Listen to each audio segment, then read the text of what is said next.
Sebelum video ini bermula, jangan lupa trial Grab Turbo akan tamat pada 17 Disember ini. Opt-in sekarang untuk tingkatkan pengalaman anda dengan Turbo. Okey, baiklah. Video ini akan bermula sekarang. Hai rakan, hari ini kita berada dengan Abang Shanli, seorang rakan pemandu dekat Klang Valley untuk tanya dia pengalaman berkenaan dengan Turbo. Bang Lee ni merupakan salah seorang kita punya RRC. Bang, cuba explain sikit apa tu RRC. Okey, RRC ni rakan representative committee di mana kita ni akan banyak buat event sesama driver dengan rider. So, bila kita lepak dengan korang boleh share apa-apa masalah, nak komplain ataupun ada penambahbaikan untuk aplikasi ke apa-apa. So basically kita akan kumpul tu, so kita lah jambatan kepada management dan kita akan suarakan suara anda. Info untuk RRC tu, bolehlah klik link kat atas ni, ada QR code ke apa.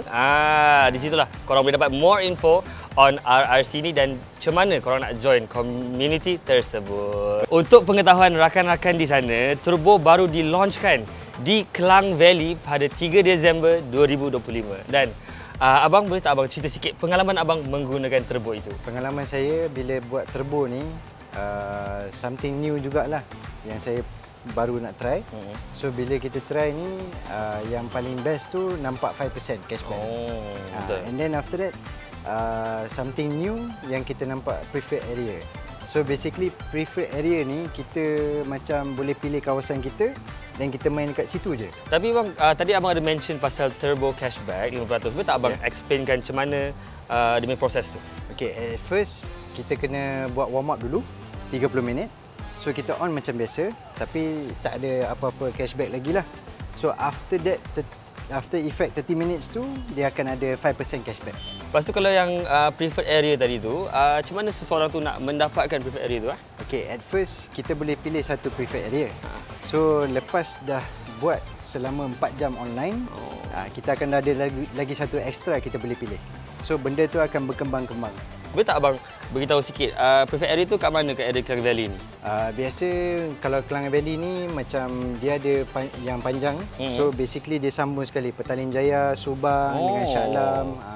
So kadang-kadang kita kena tahu jugalah macam mana dekat area mana yang ada job yang sesuai. So biasa macam saya akan pergi dekat pinggiran KL. Pinggiran ni tepi-tepi lah. Kalau kita tengok dekat apa ni macam street, dia ada street zone. So street zone ni dia tunjuk banyak kepada KL lah. So pinggiran KL tu itulah tempat yang selalu banyak job. Tadi abang ada mention juga pasal street zone. Boleh tak abang ceritakan macam mana seseorang rakan pemandu tu nak utilize kan buat street dan juga Turbo ni? Untuk betul juga untuk street zone ni ataupun street plus. Street plus ni basically driver sekarang kena on Turbo. So kalau dia orang tak on Turbo, then dia orang tak akan dapat qualified untuk street. Okey, so maksudnya memang sambil buat Turbo ni memang kena buat street, memang banyaklah insentif yang seorang rakan pemandu tu akan dapat kan? Betul. So dia berbalik kepada soalan saya yang kedua, iaitu macam mana Turbo ni dapat memaksimumkan pendapatan seorang rakan pemandu tu? So daripada situ bila kita sembang pasal street dengan Turbo, so dekat street pun kita dah ada street punya insentif. Betul. So bila kita dah jalan lebih kurang 2 jam 40 minit, kita dah qualified untuk street. So after that kita tambah lagi extra untuk jadikan 4 jam, kita dapat lagi preferred area untuk Turbo pula. Jadi kalau kita bercakap tentang Turbo punya benefit ke ataupun apa-apa insentif yang dia boleh offer, kalau untuk abang lah, apa abang punya favourite? Boleh katakan dua-dua tu favourite, cuma kita kena banyak spend masa on the road lah. Benda tu akan jadi long hours. So kita kena plan betul-betul dan kita kena plan timing bila nak break apa semua. So benda tu akan dapat maximiskan betul-betul lah.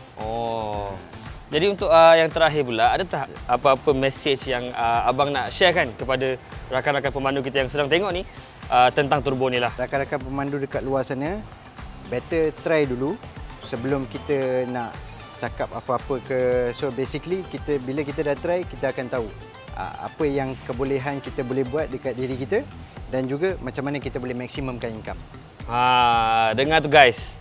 Kita kena try dulu barulah kita dapat tahu dia punya insentif dan pendapatan yang kita boleh ambil secara maksimum tu sebagai seorang rakan pemandu. Jadi abang, terima kasih sangat Sama-sama. kerana menghadiri kita punya sesi borak santai ni. Yeah. Dan kita jumpa dekat episod yang seterusnya. Terima kasih.